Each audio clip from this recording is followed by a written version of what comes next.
Another SVR.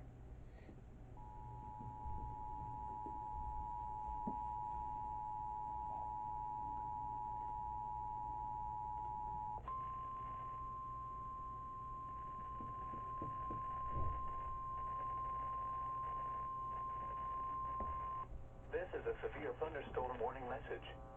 The National Weather Service in Hastings has issued a severe thunderstorm warning for Mitchell County, southeastern Jewell County, until 11:45 a.m.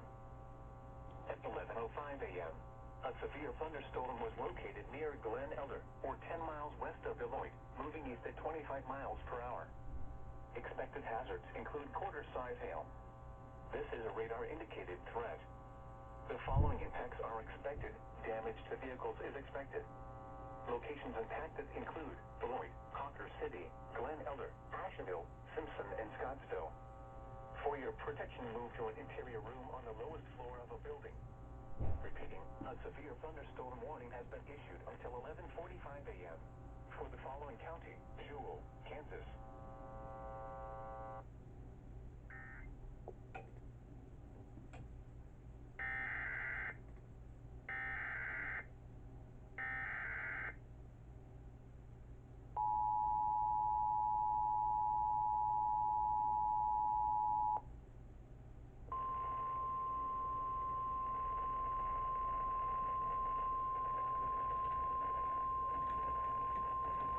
This is a severe thunderstorm warning message. The National Weather Service in Hastings has issued a severe thunderstorm warning for Mitchell County, southeastern Jewell County, until 11:45 a.m. At 11:05 a.m., a severe thunderstorm was located near Glen Elder, or 10 miles west of Beloit, moving east at 25 miles per hour. Expected hazards include quarter-size hail. This is a radar-indicated